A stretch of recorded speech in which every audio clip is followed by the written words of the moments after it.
Hi, I'm Renee Renwood, and I'm going to show you how to paint folds on flower petals and leaves. Like the flower is folded, and you'll see that little fold in there.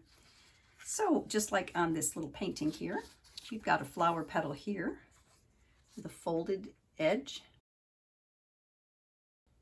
and a leaf. Let's see here, we've got a couple of them. There's one with a folded edge. So stay tuned, and I will show you how to paint flowers and leaves with folds. All right, I'm ready to show you how to paint folds on flower petals and leaves. Here's a fold on this flower petal. I'm just going to pick this up here so you can see. This is just a print of it, but there's a little fold there on that petal. And here's a leaf with a fold on it right here. All right, so I've sketched out some petals and a couple of different leaves.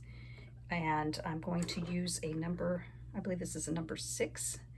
It's a Scepter Gold by Winsor & Newton, which means that it is a combination of natural hair and artificial hair. So it's got the spring of natural hair and the cost of artificial hair. Okay, so I'm going to use Permanent Rose, which is a lovely color here for my petal. I'm going to paint the petal as I paint the fold. So I like to look for an area on the petal that's kind of flat, kind of a straight line, because it makes sense that when there's a fold, it's straight. It's not curved. A little curve is okay. All right, so I'm going to basically paint a wavy line. And I'm going to kind of swoop it down here to the bottom of the petal. And then I'm going to blend with a thirsty brush. So a thirsty brush is a brush that's been rinsed and then wiped on the sponge to get all the excess moisture out. And then I'm just blending. I'm going to pull some of this color up into the side of the petal. This may be too small of a brush. All right, I want to get this petal, this fold, just a little bit darker.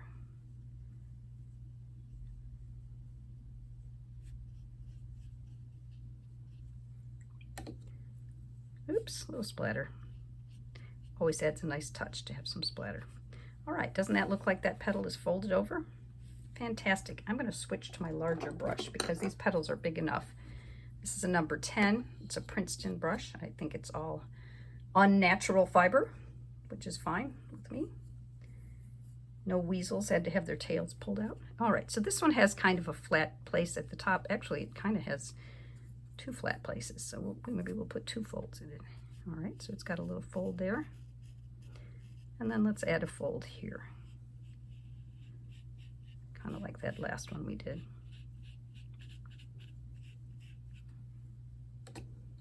I'm going to try to blend some of this out, some of the right here at the start of it.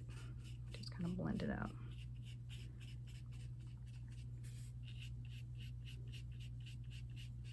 Using that thirsty brush again. I think I want a little more color here now that I've blended it out, adding a little more color. All right. Oop, got a hair on there.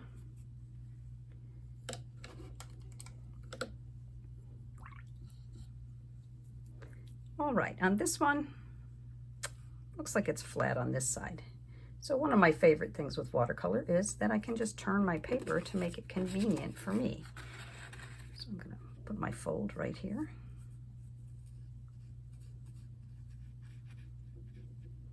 I'm just going to follow the shape of this petal. And get my thirsty brush, which is where I've rinsed my brush. Wiped it on my sponge. So sometimes it's easier to blend than others. Right now I've got a fan going because it just got kind of warm. And so the paint wants to dry on the paper a little fast. All right, I think this needs to just be a little darker right here. Yep, doesn't want to cooperate. There we go, that's what I'm looking for.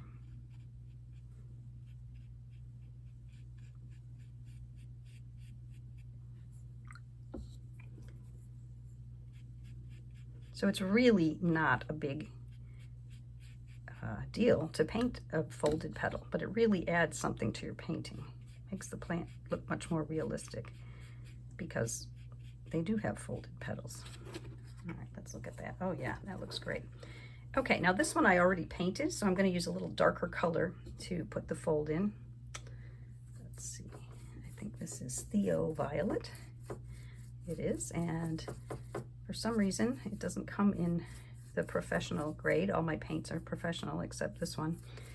I'm sure there's a professional grade that actually matches that color, but I have not figured out what it is yet. So for now, I just have, I think it's Grumbacher Theo Violet on my palette.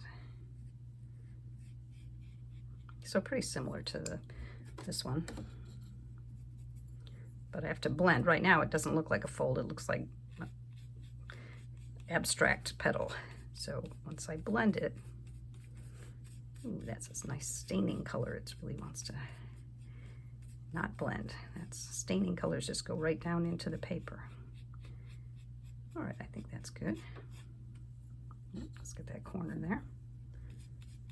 Okay, and then another kind of fold you might find on a petal is a petal that's starting to die. And so the petal's kind of cupped and it's all around. This is where the petal is attaching to the stem on all of these. But on this one, let's say it's a peony that started to fade. So I'm going to go ahead and use that permanent rose on there. So it would be kind of wavy. This brush loses hair sometimes. Kind of wavy around the edges. And it might not be folded on all the edges, but it might be folded on quite a few of them.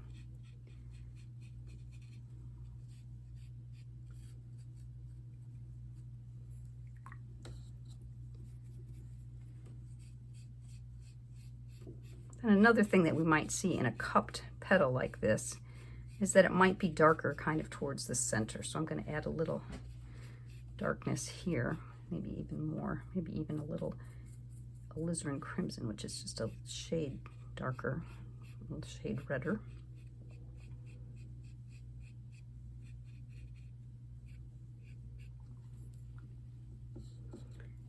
And I'm going to blend that out. You don't want that lightness in the center there. It's too light.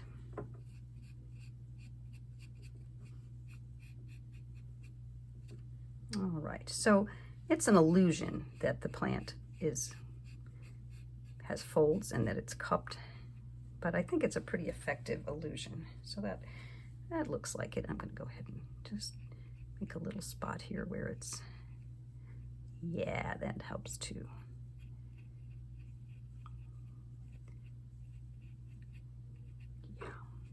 Because maybe that much of it would not have been folded over, but this way.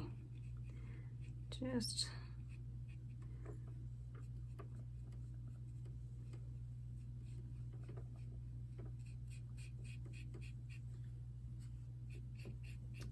all right, so now we've got our folded petal, and we're going to move on to some folded leaves. So I just discovered that this brush, I bought it at a sale, and it's called a Dagger Striper.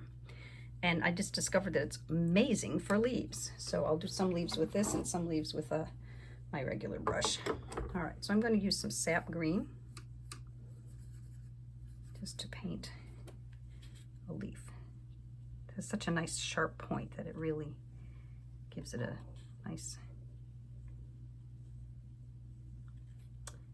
pointy point.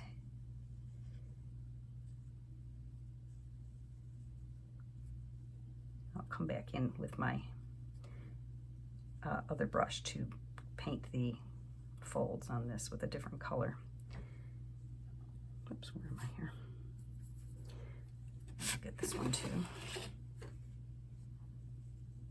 It's actually easier to use on a leaf that I haven't drawn ahead of time because I can just make the shape without having to worry about following the lines. I'll just make one that way so you can see what I'm talking about. Just lay down the shape and then come around with the other side and There's a leaf. Okay, so I've made those leaves with the dagger striper. I'm going to go ahead and just put some folds right in these leaves without a base color. I like to put a base color, but I think since this is about putting in folds, I'm going to show you how that's done here. All right, so let's say we're going to put a fold, I think over here on this side here, on this one. So I'm going to follow the shape, make my wavy line.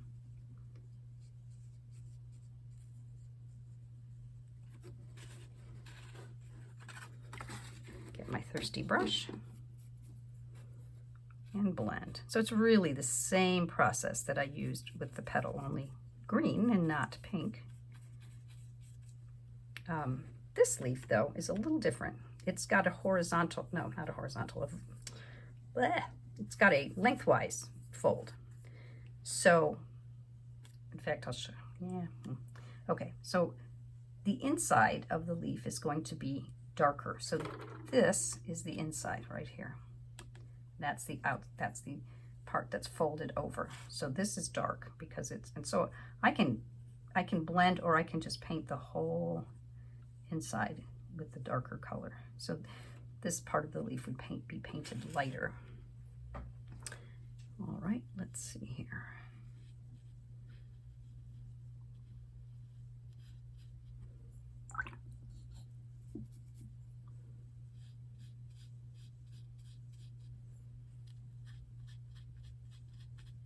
I need to make that a little bit darker.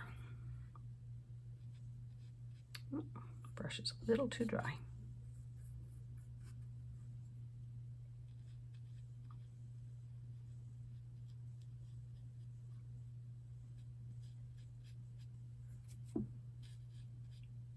And then blending. All right, I've got a few more of these leaves, and then I'm going to show you how to do an oak leaf tip.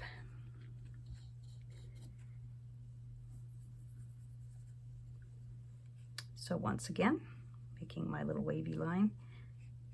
So depending on where you are, the wavy line can be any shape you want. When I do this oak leaf, I'm going to have a certain kind of wavy line because otherwise it's not going to work. All right, here's another one that is folded lengthwise. This one I'm going to blend a little bit. There's not a whole lot of it to blend into, but here we go.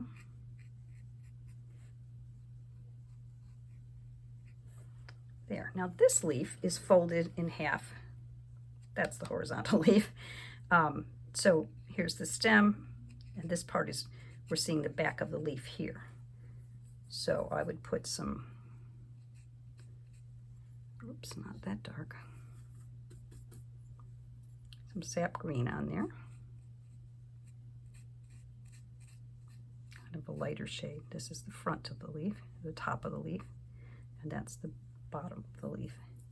So I'm going to, when I paint leaves, I usually use 2 or 3 greens. So sometimes I mix ultramarine blue with my greens,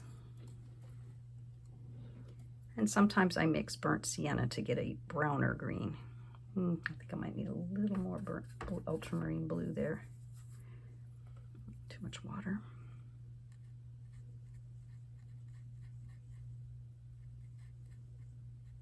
I still need it to be a little darker. I'm just going to go with pure blue here. There's already a little green in there. So, doesn't that look like that's behind? And when I put the veins in, it'll really make a difference. All right, I'm going to show you some sap green here. I usually have 4 greens on my palette. I have sap green, olive green, sap green. This one is hooker's green. Then we've got either viridian or phthalo green, which is beautiful, but I think it's great for use in water and waves. It's not, to me, a natural tree-looking green. And then olive green, which is fabulous for leaves and things. All right, so I'm going to mix a little burnt sienna into this green.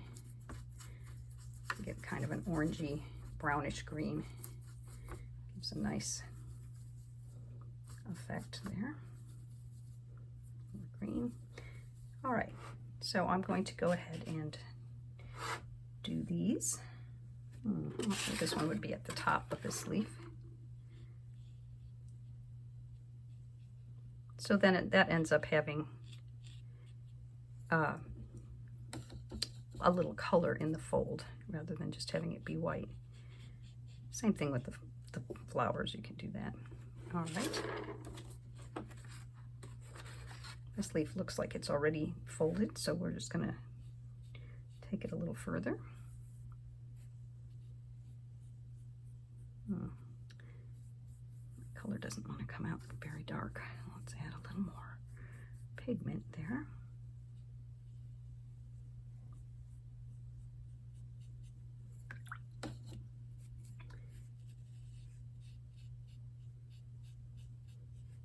All right, and then that's our folded lengthwise leaf. I have some colors on my palette. My palette is a mess, but I feel okay about that. A lot of these colors are things that I use over and over again, and so they're there ready for me. And if I need some clean space on my palette, well, I can clean it.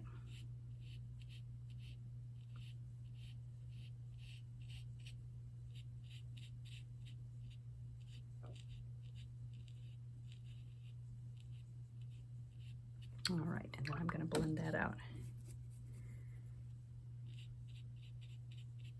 You can see I went out of the lines a little bit.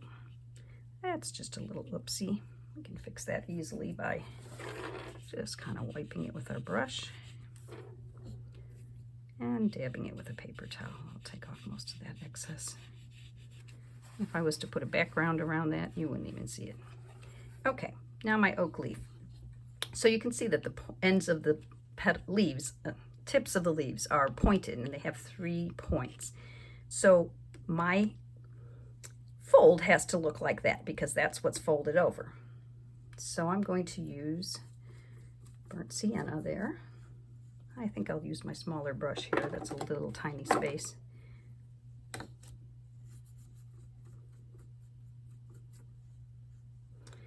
All right, so I'm going to have one little point, one bigger point, or maybe not much bigger, and another point. That point actually should be much higher, much bigger. I can fix that too, though. Yeah. By using my thirsty brush, I can just lift off a little bit of that. There we go.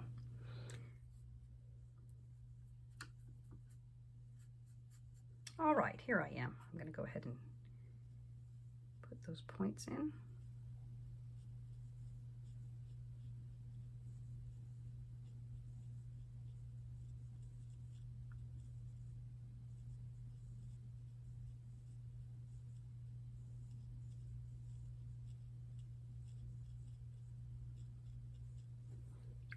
And I'm going to, it's definitely important to blend. I'm going to add a little burnt sienna there.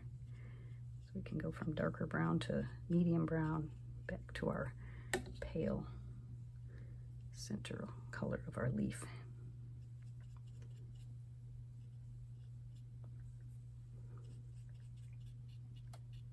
There, isn't that amazing? You can see that it's bent there. All right, then one other thing I wanted to show you. Now you've got these leaves, and they've got these petals and leaves, and they've got these pencil lines. So you have a couple choices here. You can this is a micron pen. You can use an ultrafine Sharpie, micron pen, Pitt pen, Accurate pen, different brands of waterproof marker pens that are archival. So that's one solution. Now we have this one that's got, we're going to try this a different way. We're going to erase the pencil lines and put a background around that will show us where the petal is. So if it's a flower, a lot of times I'll surround it with green because that's a color that might be around a flower.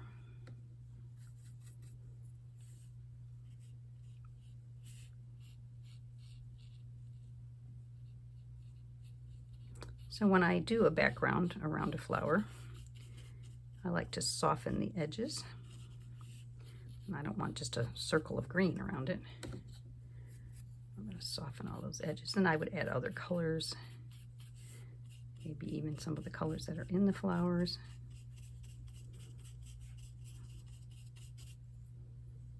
But you can see how that really makes that petal stand out. So it depends on if you're wanting to put a background or not. Let's see here. We've got some of that same color. So we put a fold on both sides of this one.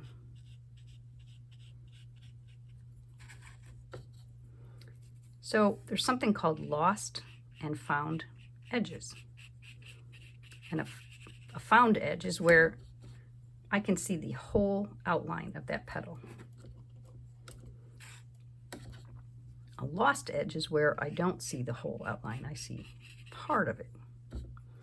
And the thing about that that's really wonderful is it draws your viewer in.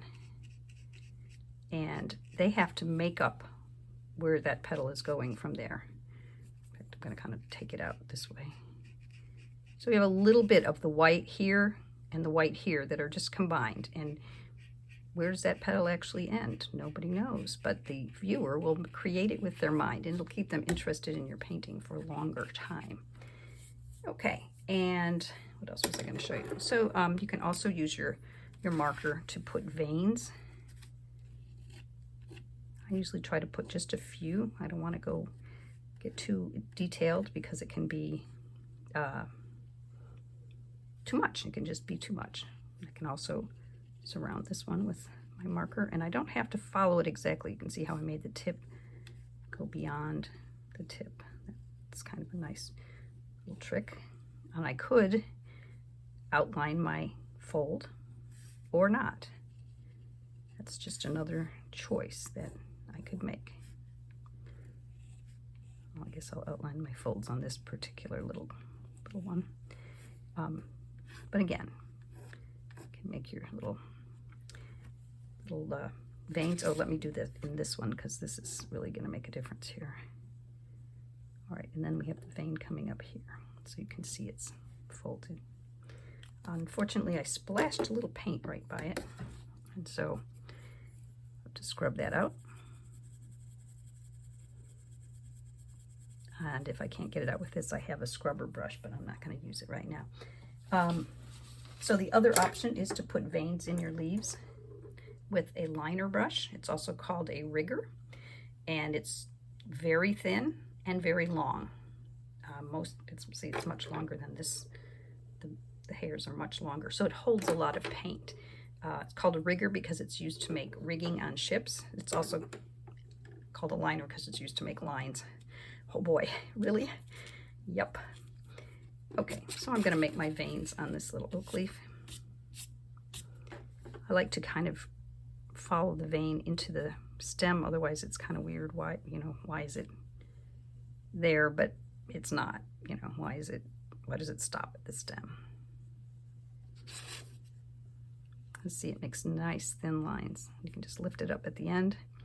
As you lift, you get a little point.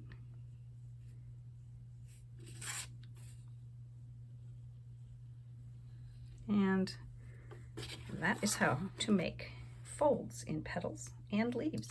Try it. You'll have a great time.